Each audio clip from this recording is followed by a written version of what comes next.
Selamat pagi menjelang siang, shalom. Damai di hati. Bersyukur untuk kesempatan sekalipun di luar hujan, untuk kita bersama-sama bisa merenungkan firman Tuhan. Karena saya lihat banyak kursi kosong, karena jarang sekali KU2 kosong ya. Biasanya berlimpah, maksudnya banyak orang begitu ya. Bersyukur juga kita sudah masuk ke Minggu Prapaskah yang kelima Bapak Ibu Saudara. Dan kiranya melalui Minggu Prapaskah ini kita bisa mempersiapkan hidup kita dalam pelayanan, dalam kehidupan beriman kita, menghayati kematian dan kebangkitan Tuhan kita Yesus Kristus. Hari ini kita akan belajar tentang liturgi, seperti biasa ini masih dalam seri khotbah tentang liturgi. Setelah minggu lalu kita sudah bersama-sama belajar tentang pengakuan iman. Hari ini kita akan belajar tentang liturgi bagian firman dan sakramen. Apa artinya khotbah firman ini? Dan juga biasa kita juga melakukan namanya sakramen perjamuan kudus, baptisan. Apa artinya bagi kita sebagai orang percaya? Mungkin disclaimer terlebih dahulu Bapak Ibu Saudara, topik ini topik yang berat ya. Banyak sekali yang bisa dibahas, tapi saya berusaha akan menjelaskan dengan sederhana. Karena gereja Tuhan sudah lama ada, banyak sekali pemaknaan-pemaknaan, dan juga bagaimana gereja itu melihat sakramen dan firman dan atau khotbah ini dalam kehidupan bergereja ya. Sebelum itu kita membaca Alkitab, kita akan berdoa. Mari kita satu dalam doa. Terima kasih Tuhan untuk kebaikan-Mu bagi kami, kesempatan pada siang hari ini bisa bersama-sama di tempat ini Tuhan. Engkau telah menibakan kami, itu semua karena anugerah Tuhan. Sekarang kami akan membaca dan merenungkan firman Tuhan, karena Engkau yang memakai kami untuk menjadi pendengar-pendengar firman dan juga pelaku firman.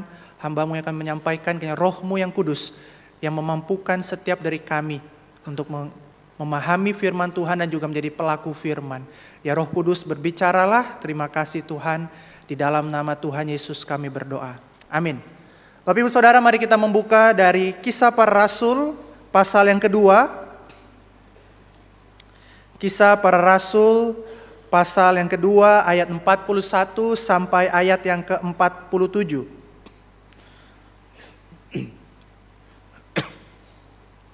Kisah Para Rasul 2 ayat 41 sampai ayat yang ke-47. Kita akan baca bergantian, saya akan baca ayat 41, Bapak Ibu Saudara ayat 42, begitu seterusnya sampai ayat yang ke-47. Cara hidup jemaat yang pertama.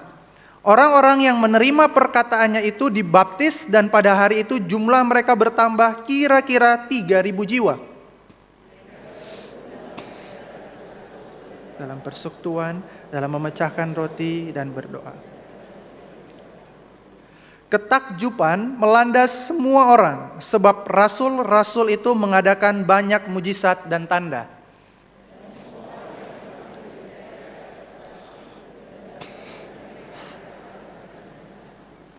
Dan selalu ada dari mereka yang menjual harta miliknya, lalu membagi-bagikannya kepada semua orang sesuai dengan keperluan masing-masing.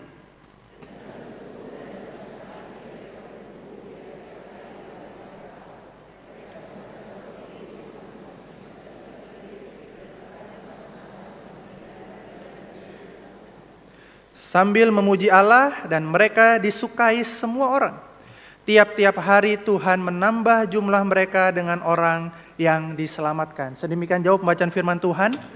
Bapak Ibu Saudara, di dunia ini ada beberapa transportasi umum yang unik ya. Ketika saya mempersiapkan bagian ini, saya menemukan satu artikel dari National Geographic ya. 10 transportasi umum yang dikatakan unik, yang jarang ada begitu ya. Saya ambil ada 3 yang saya ambil dari 10 ini. Yang pertama yang dekat dengan negara kita Indonesia, yaitu negara Filipina. Itu ada transportasi umum namanya jeepneys ya. Mungkin Bapak Ibu Saudara pernah naik mobil ini. Ini adalah mobil-mobil kendaraan bekas perang dunia kedua yang disulap menjadi alat transportasi. Supaya tidak terlalu seram, karena ini bekas perang, maka bodi mobil ini dicat sedemikian rupa dengan mural sehingga terlihat segar, terlihat baru ya Bapak Ibu Saudara. Selain di Filipina, negara yang sedikit lebih jauh lagi yaitu negara India masih menggunakan sistem transportasi mirip bendi atau delman, tetapi tidak ditarik oleh kuda, tapi oleh manusia, masih manual ya. Nah ini mungkin sudah banyak saya ditinggalkan oleh negara-negara lain, tetapi India ternyata masih ada daerah di India yang masih menggunakan sistem transportasi yang seperti ini. Kalau yang dua tadi sedikit dalam tanda kutip kuno, di China, di Tiongkok ya ada kereta monorail yang terbalik ya, atau suspension monorail ya. Jadi kereta yang tergantung, yang biasanya monorail itu di atas rel, ini dia di bawah relnya. Yang membuat akhirnya transportasi umum ini juga menjadi salah satu situs wisata malahan bagi para turis yang datang ke Tiongkok. Bapak Ibu Saudara, sistem transportasi umum memang yang ada di sekitar kita, di Manado juga sudah ada bus Trans Manado, adalah sebuah sistem yang menolong manusia untuk berpindah dari satu titik ke titik yang lainnya, titik A ke titik B misalkan. Fungsinya sederhana, memindahkan manusia dari satu tempat ke tempat yang lain. Berbicara tentang moda transportasi, Bapak Ibu Saudara, saya berefleksi apakah kita seringkali juga menjadikan iman Kristen kita ini seperti alat-alat transportasi tadi, yaitu memindahkan kita dari dunia ke surga. Seolah-olah iman Kristen bukanlah sebuah iman yang punya makna mendalam, punya arti yang lebih besar, lebih indah, tapi bisa kita pahami, sering juga kita pahami bahwa yang penting masuk surga, yang penting saya sudah berpindah dari dunia ke surga, maka hidup Kristen saya sudah selesai. Sebagaimana ketika kita naik bus, yang penting kita sudah sampai ke titik tujuan kita, selesai. Bus itu saya sudah nggak ada urusan lagi sama transportasi tadi, sudah, yang penting saya sudah sampai.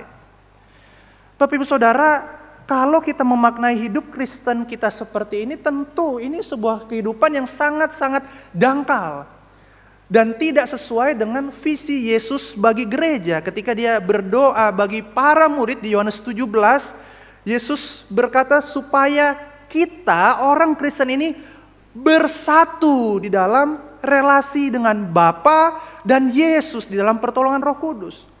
Sebuah kehidupan relasional, sebuah kehidupan yang diajak untuk berelasi di dalam kehidupan Allah itu.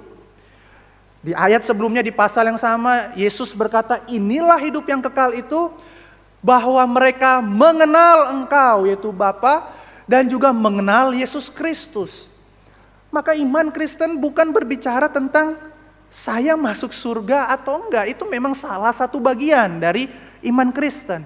Tetapi yang paling utama adalah sebuah perjalanan relasional orang Kristen dengan Allah Bapa melalui karya Kristus dan disatukan oleh Roh Kudus.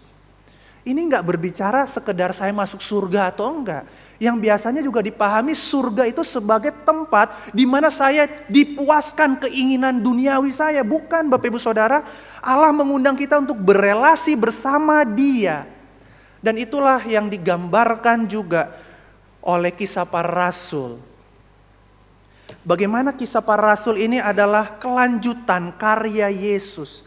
Ketika 4 Injil telah selesai, dalam artian Yesus sudah tidak lagi ada di dunia secara fisik, dia naik ke surga, maka kisah para rasul melanjutkan karya Yesus yang sudah di surga itu melalui gereja dan Roh Kudus.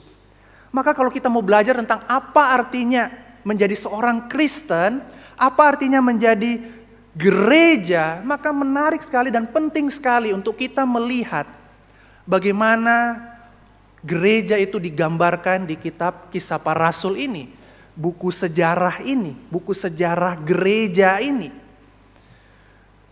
Bapak Ibu Saudara, perjalanan relasional haruslah yang menjadi pemahaman kita tentang iman Kristen. Tapi kita bertanya ya, Tuhan kan sudah tidak ada di dunia ya. Tuhan Yesus sudah naik ke surga. Iman kita ini apa ya, nggak kelihatan ya. Yesus nih Beda dengan dulu zaman para rasul, ada rasul-rasul, ada Tuhan Yesus memang bisa melihat langsung. Sekarang kan Allah itu roh ya, bagaimana ya kita bisa tahu saya ini orang Kristen atau bukan begitu. Bagaimana gereja itu dirawat oleh Tuhan, dipelihara oleh Tuhan. Dan itulah yang kita pelajari hari ini melalui Kisah Rasul 2 ini Bapak Ibu Saudara. Realitas iman kita yang tidak terlihat itu, Allah yang adalah roh itu yang tidak terlihat itu, merawat umat Tuhan melalui dua hal ini Bapak Ibu Saudara. Pelayanan firman dan sakramen kudus. Baik baptisan kudus maupun perjamuan kudus. Maka hari ini kita akan belajar Bapak Ibu Saudara bagaimana dua hal ini menjadi cara Allah yang tidak terlihat itu melawat dan merawat umatnya di dalam bentuk yang terlihat jelas. Firman Tuhan yang diberitakan itu kan terdengar ya. Saya berkhotbah ini terdengar ya. Bapak Ibu bisa baca Alkitab juga bisa melihat, bisa meraba Alkitab. Dan ketika misalkan ada baptisan, ada air yang tercurah, kita bisa merasakan itu. Ada roti yang bisa kita makan dan kunyah. Ada anggur yang bisa kita minum. Itu semua adalah tanda yang nyata bahwa Allah menyertai umatnya. Bagaimana caranya? Mari kita belajar dari dua poin ini Bapak Ibu Saudara. Yang pertama, gereja dikuatkan dan dibangun melalui pemberitaan firman Tuhan. Di ayat yang ke-42 dikatakan di sana mereka bertekun dalam pengajaran rasul-rasul. Di ayat 46 di sana dikatakan dengan bertekun dan sehati mereka berkumpul tiap-tiap hari dalam bait Allah. Menarik sekali, bait Allah masih menjadi bagian sentral dalam iman Kristen mula-mula Bapak Ibu Saudara, karena mereka melihat bahwa iman Kristen ini memang kelanjutan dari agama Yahudi ya, tapi pada akhirnya kita melihat bahwa Yudaisme itu tetap menolak Mesias begitu. Dan di sana dikatakan di dalam bait Allah, kalau kita mau gambarkan bait Allah itu punya lapangan yang sangat luas Bapak Ibu Saudara ya. Jadi bukan mereka masuk di bait Allah lalu mempersembahkan korban, tidak demikian. Tapi ada memang ruangan, lapangan terbuka. Sehingga memang 3.000 orang itu memang bisa muat di sana. Karena ini kisahnya kan ada 3.000 orang yang bertobat. Dan menariknya apa yang mereka lakukan di sana adalah mereka bertekun dalam pengajaran rasul-rasul. Kata bertekun di sini bisa diartikan continue ya, selalu terus-menerus ingin belajar akan kebenaran firman Tuhan itu, belajar dari para rasul. Apa artinya para rasul ini Bapak Ibu Saudara? Bapak Ibu Saudara, rasul adalah orang-orang yang diutus dan dipilih langsung oleh Yesus Kristus untuk menjadi representasi dirinya di dunia setelah ia naik ke surga. Saya percaya jabatan rasul ini hanya 13 orang, 12 murid Yesus plus Paulus yang memang benar-benar bertemu dengan Yesus. Dan kalau Paulus bertemu secara tidak langsung melalui mimpi ya, melalui penglihatan ya, penglihatan di Damsyik itu, dan merupakan otoritas Kristus, lambang otoritas Kristus yang mengajar gereja Tuhan. Kita bertanya, hari ini kan sudah tidak ada rasul ya, siapa yang menjadi rasul di dalam gereja Tuhan? Semuanya sudah bersama-sama dengan Tuhan rasul-rasul itu. Rasul-rasulnya, tubuhnya, fisiknya, orangnya memang sudah tidak ada. Tetapi pengajarannya itulah yang kita kenal sebagai perjanjian baru. Yang bersama dengan perjanjian lama menjadi satu Alkitab yang kita terima sebagai firman Allah yang diinspirasikan oleh Roh Kudus itu. Yang menjadi standar utama kebenaran orang percaya tanpa salah. Bapak Ibu Saudara, hari ini kalau kita dikatakan bertekun dengan pengajaran rasul-rasul, itu artinya kita bertekun dalam pembacaan dan pemberitaan firman Tuhan melalui khotbah. Maka hari ini ketika setiap minggu kita beribadah dan ada khotbah, itulah yang sedang kita lakukan mengikuti pola yang sudah ada sejak awal. Bahwa setiap kali orang Kristen berkumpul, mereka bertekun dalam pengajaran para rasul. Bapak Ibu Saudara, maka firman Allah ini menjadi sesuatu yang sangat sentral dan penting buat kehidupan iman kita. Seorang bapak gereja bernama Agustinus berkata, treat the scripture of God as the face of God.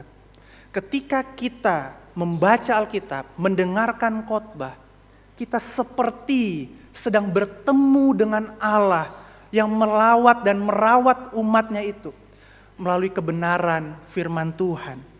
Allah mengundang kita, melawat kita di dalam setiap pergumulan kita melalui firman Allah. Dengan cara seperti apa Bapak Ibu Saudara? Seperti dua mata koin ini ya, dua sisi koin ini. Firman Allah itu menguatkan di satu sisi, tetapi juga membangun di sisi yang lainnya. Apa maksudnya Bapak Ibu Saudara? Firman Allah dikatakan Roma 15 ayat 4. Segala sesuatu yang telah ditulis dahulu, telah ditulis untuk menjadi pelajaran bagi kita, supaya kita teguh berpegang pada pengharapan dan ketekunan, dan apa? Penghiburan dari kitab suci.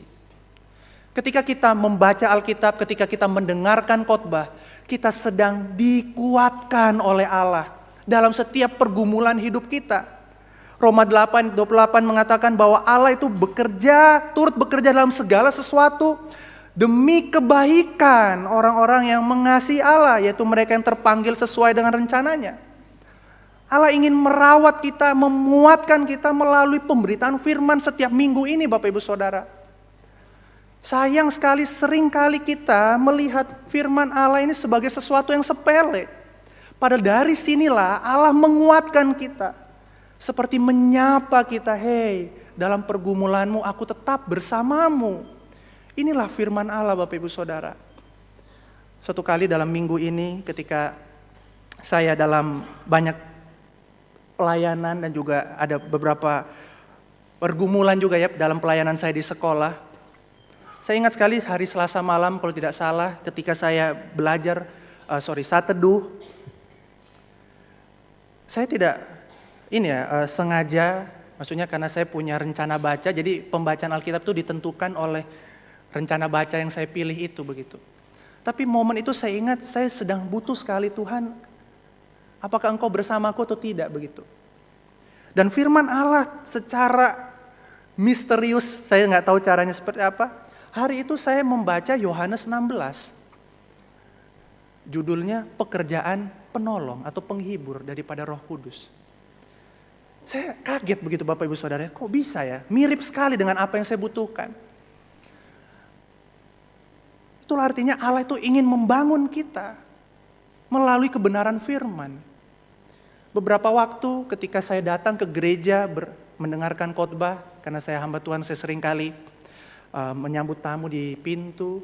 Tapi beberapa waktu saya ingat saya juga merasa capek dan lelah. Sehingga beberapa kali saya datang duduk di depan untuk supaya saya bisa fokus, saya pengen dengarkan firman Allah yang diberitakan itu. Dan saya mendapatkan penguatan ketika benar-benar saya duduk diam mendengarkan firman Allah itu. Bapak Ibu Saudara, adakah kita semangat, adakah kita perasaan, adakah kita seperti dorongan yang dari dalam hati kita ingin mencintai firman Allah karena kita sadar kita butuh. Kita sadar kita ini orang yang lemah, orang yang butuh dikuatkan. Sering sekali dalam pergumulan hidup kita terlena. Tidak mungkin kecewa, mungkin begitu sedih. Maka di saat itulah kita begitu dan sangat membutuhkan firman Allah itu. Dan itulah artinya firman Allah yang menguatkan kita. Tapi bukan cuma menguatkan, firman Allah itu dikatakan juga membangun. Namanya membangun, ada yang dihancurkan, ada yang dibangun lebih baik. Dan itulah artinya mengajar, menyatakan kesalahan dan memperbaiki kelakuan. Melalui firman Tuhan, melalui khotbah, kita disadarkan kan dosa kita. Kita akan disadarkan bahwa saya tidak boleh ternyata melakukan ini dan sebenarnya harus melakukan yang ini. Dan dalam firman Allah yang kita baca dan kita renungkan di dalam konteks komunitas ini, kita bertumbuh dibangun menjadi seseorang yang semakin serupa dengan Kristus. Maka kalau kita datang ke gereja hanya cuma ingin mendengar yang enak-enak saja, tidak mau itu khotbah yang berbicara tentang dosa, maka berhati-hatilah Bapak Ibu Saudara, Jangan kita sedang pilih-pilih Alkitab ya. Pilih-pilih firman Allah. Maka gereja hamba Tuhan harus setia mengabarkan baik Injil maupun juga dosa manusia. Karena Injil tidak akan pernah menjadi Injil tanpa ada kabar buruk dulu bahwa kita begitu berdosa. Dan itulah yang harus kita setia kabarkan dari mimbar ini. Bapak Ibu Saudara, ada fenomena yang namanya ini ya, Kristen napas ya. Bukan Kristen yang masih hidup maksudnya bernapas ya Bapak Ibu Saudara. Tapi Kristen Natal Paskah. Hanya datang ke gereja ketika ada hari raya gereja. Seolah-olah hari Minggu, setiap minggu itu tidak penting. Khotbah setiap minggu, aduh lama, gak usah lah. Datang saja nanti pas apa? Natal Paskah. Bapak Ibu Saudara, kalau kita sadar betul kita butuh firman Allah, maka kita bukan Kristen napas ya. Berbicara tentang napas, ada satu orang yang bisa menahan nafas, ini rekor dunia Bapak Ibu Saudara ya. 29 menit 3 detik menahan nafas di bawah air di dalam kolam sekitar 3 meter. Namanya Vitomir Maricic ini, seorang dari Kroasia. Dia mengalahkan rekor sebelumnya dengan 5 menit lebih lama. 24 menit itu sudah lama sekali Bapak Ibu Saudara. Ini dia 29 menit. Memang ini orang yang luar biasa ya. Memang ternyata dia penyelam bebas. Jadi orang yang suka menyelam tanpa alat apa-apa. Jadi tubuhnya memang sepertinya sudah beradaptasi. Ini 29 menit Bapak Ibu Saudara. Ada enggak orang 3 bulan tahan napas? Ada? Yang ada angkat tangan ya, tidak mungkin ada di sini juga ya Bapak Ibu Saudara ya. Mungkin sudah meninggal ya. Bukankah itu gambaran orang Kristen napas Bapak Ibu Saudara ya? Desember dia ikut, mungkin 3-4 bulan Paskah, baru dia datang lagi. Paskah ke Natal lebih lama lagi Bapak Ibu Saudara. Bayangkan kalau kita menjalani kehidupan Kristen itu seperti itu. Napas cuma 2 kali setahun, gimana caranya bisa hidup Bapak Ibu Saudara? Maka perbaiki baik-baik kalau kita datang ke gereja, mendengarkan khotbah, siapkan hati kita. Singkirkan dulu yang lain. Fokus dulu mendengar Allah berbicara kepadamu dan kepadaku, agar setiap kita dikuatkan dan dibangun oleh kebenaran firman Tuhan. Jangan fokus dulu dengan yang lain. Dengan HP kita, dengan mungkin pergumulan Bapak Ibu Saudara, saya sadar ya, seringkali memang berat sekali. Ada pekerjaan yang menanti kita, seringkali memang akhirnya mengalihkan fokus kita ya. Tapi mari kita coba, perlahan-perlahan, kalau mau datang ke gereja, dari rumah sudah bilang, Tuhan kita mau benar-benar fokus. Tolong Pak kita Tuhan, ya kan? Kan memang pergumulan manusia, yang apalagi kita yang bekerja, memang banyak sekali yang seringkali kita bawa juga ke ruangan ini. Tapi saya ingin bilang begini Bapak Ibu Saudara, Tuhan itu pengen kita bersama-sama fokus supaya dia juga bisa berbicara dengan kita di dalam masing-masing konteks pergumulan hidup kita Bapak Ibu Saudara. Ada juga tipe Kristen ini ya, individualistik ya. Yang membaca Alkitab cuma di rumah tapi gak pernah datang ke gereja. Ini juga salah ya Bapak Ibu Saudara ya. Karena orang yang hanya membaca Alkitab sendirian itu cenderung tersesat. Makanya kita butuh komunitas Alkitab ini, gereja Tuhan, firman yang diberitakan ini supaya kita tahu mana penafsiran yang tepat, mana ajaran yang keliru. Dan iman Kristen itu sifatnya komunal, tidak pernah sifatnya dia individual. Allah itu memanggil gereja Tuhan, bukan orang Kristen satu saja begitu ya. Orang Kristen satu betul, tapi dia selalu dan harus masuk ke dalam komunitas iman yang bernama gereja. Maka kalau orang Kristen cuma mengandalkan Alkitab dan mengabaikan gereja, saya tidak percaya dia sedang membaca Alkitab dengan tepat. Karena Allah memanggil kita di dalam konteks komunitas. Tapi di sisi ekstrim yang lain juga ada namanya Kristen gerejawi Bapak Ibu Saudara. Setiap hari, setiap ada kegiatan datang ke gereja, tapi tidak pernah punya relasi pribadi dengan Tuhan. Ini juga ekstrim yang salah juga. tidak pernah saat teduh, tidak pernah membaca Alkitab, tidak pernah datang berdoa secara pribadi di rumah, di tengah keluarganya mungkin. Dan itu yang saya rasakan mungkin ya, pelayan seorang hamba Tuhan itu sangat-sangat gerejawi. Dan saya bisa sangat jatuh dalam poin yang ini Bapak Ibu Saudara, melayani, berkhotbah begitu luar biasa, mungkin begitu banyak. Tapi saya harus bertanya dengan jujur, adakah saya juga menjaga relasi pribadi saya, menjadi berkat di tengah rumah, keluarga saya?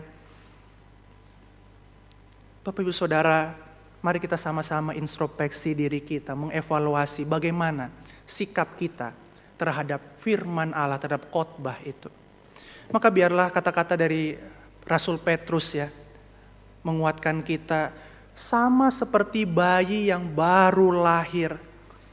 Hendaklah kamu selalu menginginkan air susu yang murni dan rohani itu. Bapak Ibu Saudara, saya punya keponakan umur sekitar 5 bulan. Setiap kali dia menangis, dia cuma minta air susu ibu. Dan setelah dia mendapatkan itu, tenang. Tapi ketika dia tidak mendapatkan itu, dia menangis begitu rupa seperti dia menderita tidak dapat makanan. Adakah kita orang Kristen hari ini termasuk saya melihat firman Allah itu begitu menderita kita kalau kita tidak dapat, kita tidak mendengar firman Allah itu dalam hidup kita, kita tidak baca itu. Apakah kita terganggu, terusik seperti seorang bayi yang menangis menantikan air susu ibu itu? Atau kita malahan biasa-biasa saja, tidak pernah baca Alkitab, fine-fine saja, datang ke gereja tidak fokus dalam mendengarkan khotbah, biasa-biasa saja. Hati-hati Bapak Ibu Saudara, hati-hati. Inilah arti Allah itu merawat umatnya melalui Alkitab yang dibacakan dan diberitakan melalui khotbah. Itulah poin yang pertama Bapak Ibu Saudara. Gereja dikuatkan dan dibangun melalui pelayanan firman. Tapi bukan hanya itu, Allah juga memberikan sarana anugerah yang kedua, yaitu gereja dikuatkan dan dibangun melalui pelayanan sakramen. Bapak Ibu Saudara, di Kisah Rasul 2 ayat 42 di sana ada dikatakan memecahkan roti. Lalu di ayat yang ke-47 di sana dikatakan tiap hari Tuhan menambah jumlah mereka dengan orang yang diselamatkan.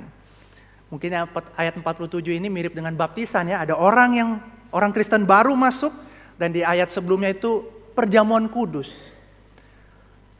Apa artinya Bapak Ibu Saudara sakramen ini? Bapak Ibu Saudara, menurut Katekismus Heidelberg ya, saya kutip dari pertanyaan nomor 66. Sakramen adalah tanda dan meterai yang kudus, serta ini yang penting, kasat mata. Supaya apa? Supaya kita secara lebih jelas lagi janji Injil itu dinyatakan kepada kita. Tadi saya bilang ya, bahwa iman Kristen itu memang sepertinya tidak terlihat, Tuhan itu tidak terlihat. Tetapi melalui sakramen, melalui perjamuan kudus dan baptisan, kita bisa melihat tanda itu dengan jelas. Bahwa Allah itu bersama dengan umatnya, dia bersama-sama melalui tubuhnya yang dipecahkan melalui roti dan anggur itu, dan juga melalui seseorang yang masuk ke dalam komunitas tubuh Kristus itu melalui baptisan. Orang Protestan percaya ada 2 baptisan saja karena hanya 2 ini yang secara langsung diperintahkan oleh Kristus, yaitu perjamuan kudus dan baptisan. Berbeda dengan teman-teman saudara kita Katolik, 7 sakramennya. Bagi Protestan kita percaya ada 2, karena hanya 2 itu saja yang disampaikan atau diperintahkan langsung oleh Yesus di Perjanjian Baru. Lalu apa artinya Bapak Ibu Saudara sakramen ini bagi kita? Seperti 2 sisi mata koin tadi ya, mari kita melihat ada sisi yang menguatkan, tapi juga ada sisi yang membangun. Dari baptisan Bapak Ibu Saudara, baptisan mengingatkan kita bahwa ketika ada seseorang yang dibaptis, Allah itu beranugerah menyelamatkan orang-orang berdosa, termasuk kita yang sedang melihat baptisan itu. Seringkali kita kan merasa, aduh baptisan ini tambah-tambah waktu ya. Bikin apalagi kalau yang dibaptis 10 anak, Dia mau bicara satu-satu pendeta, saya mau baptis enggak? Aduh. Ada enggak yang kita kalau ada baptisan kita menghindar Bapak Ibu Saudara ya? Padahal di saat itulah Allah sedang berkata kepada kita bahwa Allah itu beranugerah dan menguatkan kita. Ini Bapak Ibu Saudara. Masalah terbesar kita yaitu dosa telah diselesaikan Allah. Dan karena sudah diselesaikan maka ada orang yang bisa percaya dan diampuni dosanya melalui baptisan kudus itu. Maka setiap kali kita melihat baptisan kudus, kita sedang melihat dan dikuatkan bahwa Allah itu tidak akan membiarkan kita di dalam dunia yang sementara ini. Masalah dosa yang terbesar saja, yang masalah kekal itu sudah diselesaikan. Masakan masalah yang temporal, sementara di dunia ini, Allah biarkan kita sendirian. Bapak Ibu Saudara, melalui baptisan kudus, apalagi baptisan anak kecil, kita bisa melihat ya, bahwa keselamatan itu datang kepada manusia bukan karena perbuatan manusia. Oh, anak kecil, dia bisa apa Bapak Ibu Saudara? Tapi Allah menyatakan janji keselamatan itu bagi dia.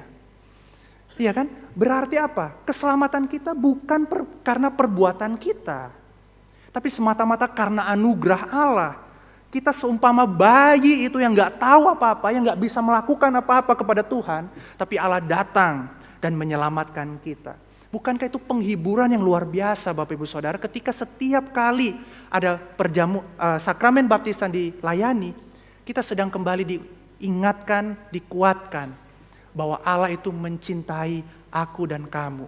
Kalau Allah sudah selesaikan yang terbesar, yaitu dosa manusia, masakan Dia biarkan kita di dalam pergumulan kita di dunia ini. Bayangkan Bapak Ibu Saudara, seorang ibu yang melahirkan anak, yang dia rela mempertaruhkan nyawanya demi bayinya. Dan dalam pertolongan Tuhan, ibu itu selamat setelah melahirkan. Ada enggak ibu yang sudah berani mempertaruhkan nyawanya? Tapi ketika anaknya minta susu, dia tidak kasih. Anaknya minta makan, nggak dikasih. Nggak ada ya Bapak Ibu Saudara ya. Nyawa aja dia mau, dia siap berikan. Apalagi cuma susu, cuma makanan. Seperti itulah Allah kita. Yang terbesar dia sudah kasih. Anaknya sendiri loh. Anaknya sendiri loh, nyawanya loh.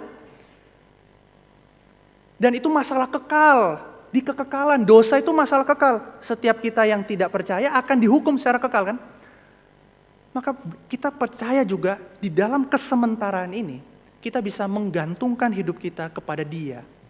Allah yang berkuasa itu. Itulah artinya baptisan itu menguatkan kita Bapak Ibu Saudara. Lalu bagaimana dengan perjamuan kudus?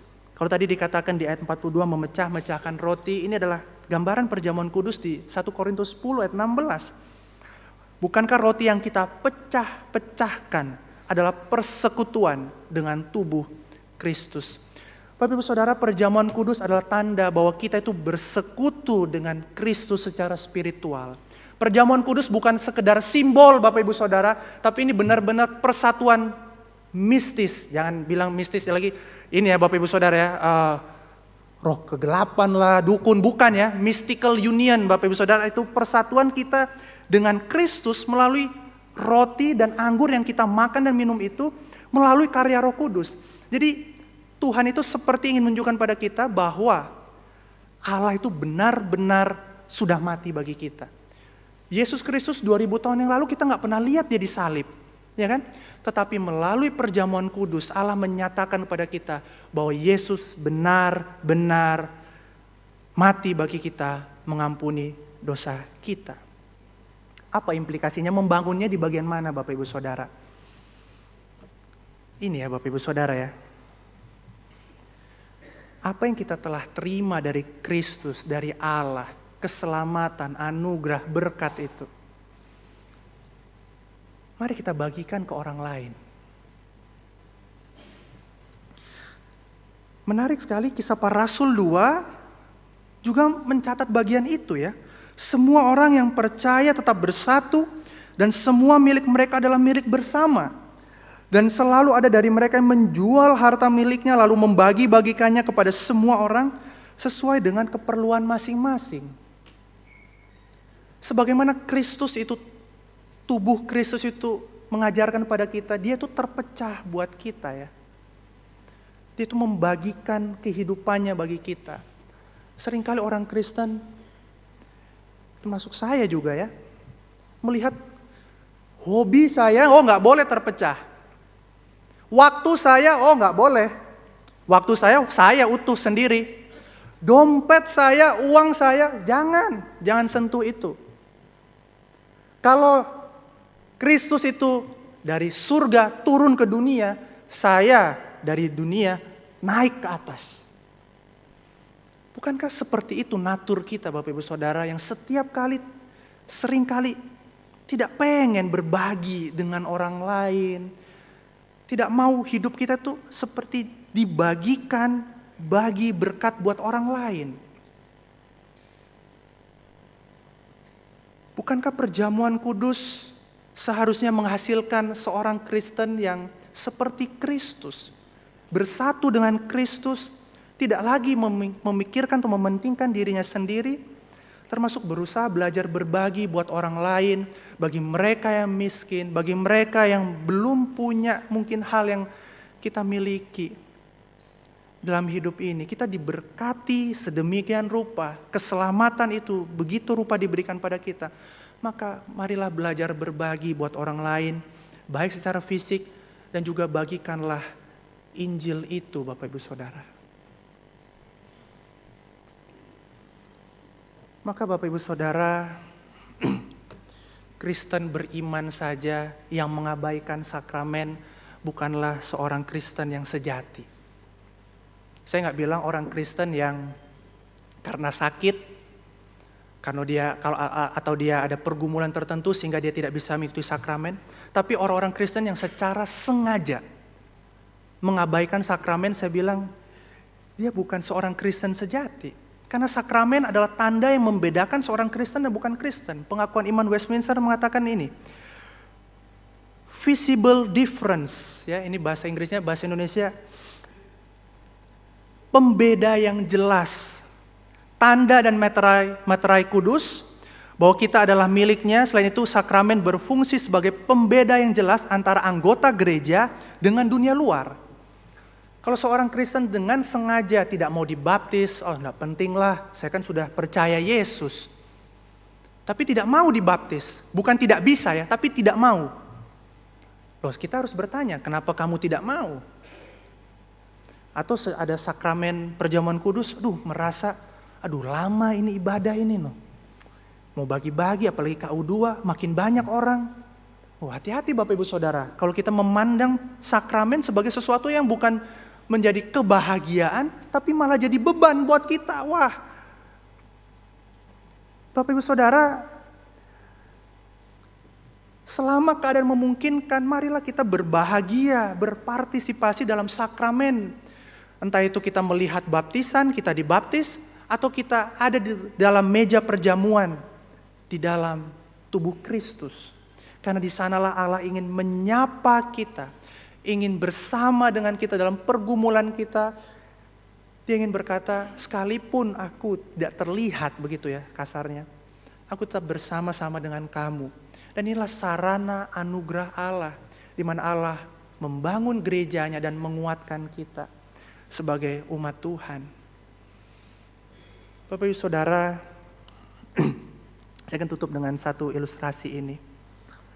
Gurun Sahara, Bapak Ibu Saudara, adalah gurun terluas dan terbesar di dunia. Ada yang mau coba tebak ukurannya berapa?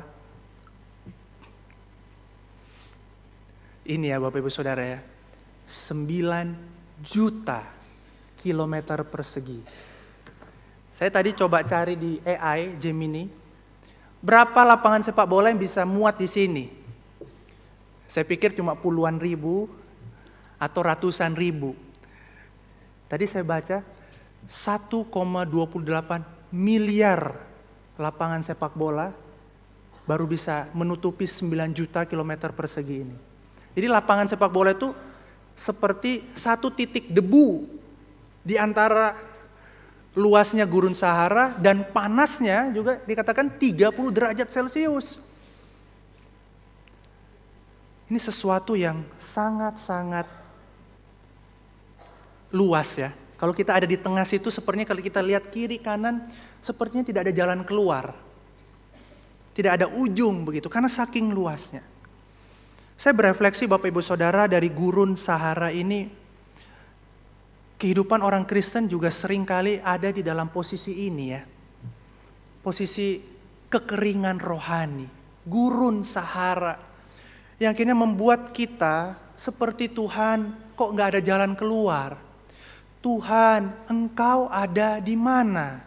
Tuhan, kok Engkau tidak menjawab doaku?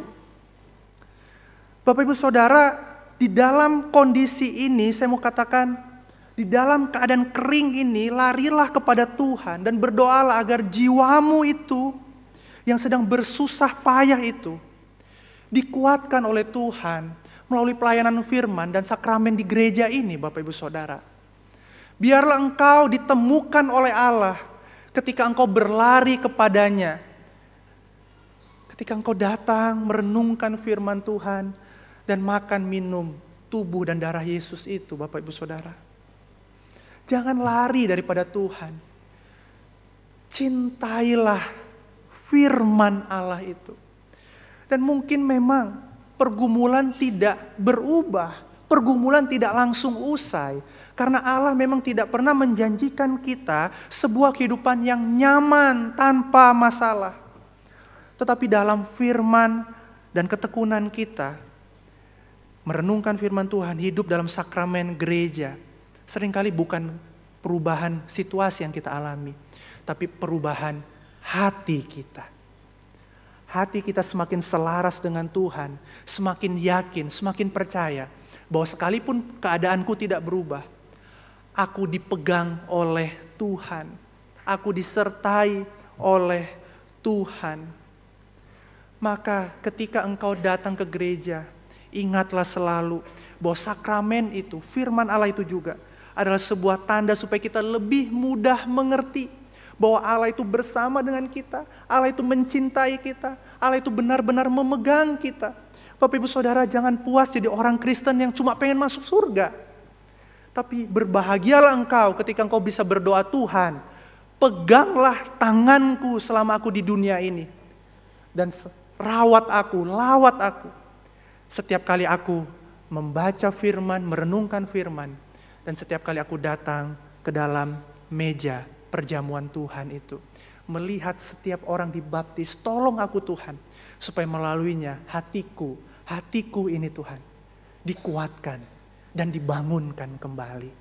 Kehidupan kita sebagai orang Kristen tidak mudah. Maka Allah tetap setia bersama dengan kita melalui firman dan sakramen ini, Bapak Ibu Saudara. Inilah artinya firman dan sakramen ada di dalam liturgi gereja kita. Demikianlah firman Tuhan. Amin. Mari kita tundukkan kepala kita. Mari kita berefleksi sejenak, Bapak Ibu Saudara, sebagai seorang Kristen, sebagai seseorang yang hidup beriman kepada Tuhan. Apakah selama ini ketika kita datang ke gereja, kita tidak pernah mungkin berpikir dengan sungguh-sungguh untuk mendengarkan firman? Atau ketika kita mengikuti sakramen, alih-alih terberkati menjadi beban buat kita. Mari kita mengevaluasi dan minta pertolongan Tuhan, supaya kita bisa mencintai firman Allah dalam hidup kita ini. Mari kita berdoa pribadi, Bapak Ibu Saudara.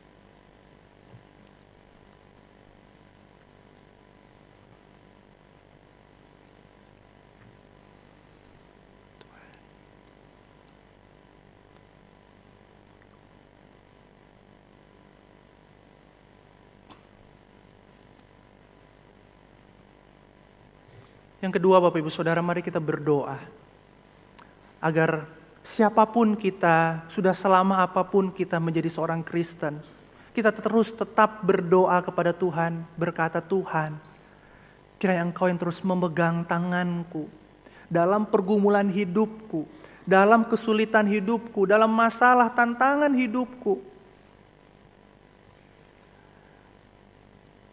Aku mau tetap dipegang oleh-Mu Tuhan.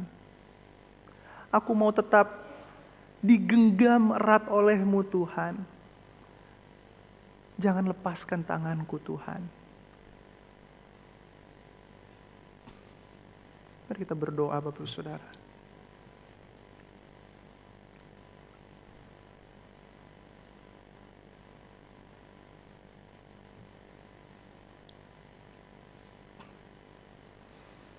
Tuhan, terima kasih bahwa Engkau tidak meninggalkan gereja-Mu, tapi Engkau memberikan firman dan sakramen Tuhan untuk menguatkan kami, untuk membangun kami menjadi semakin serupa dengan Kristus dalam perjalanan musafir kami di dunia ini Tuhan.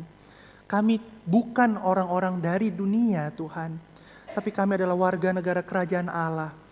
Tolong kami Tuhan dalam pengembaraan kami di dunia ini. Kami terus dikuatkan dan dikuatkan. Setiap kali kami datang ke gereja, kami bertemu dengan Engkau Tuhan di dalam konteks pergumulan kami masing-masing. Dan tolong kami Tuhan, tidak menjadi seorang Kristen yang individualistik, tapi orang Kristen yang komunal, orang Kristen yang mau hidup melayani juga bagi Tuhan, bukan hanya dan bukan untuk diri sendiri Tuhan. Oh Tuhan, tolong kami untuk mencintai firman, mencintai dan berbahagia ketika kami terus berpartisipasi di dalam sakramen Tuhan. Terima kasih Bapa, terima kasih Roh Kudus, terima kasih Yesus. Di dalam nama-Mu Tuhan Yesus kami berdoa. Amin.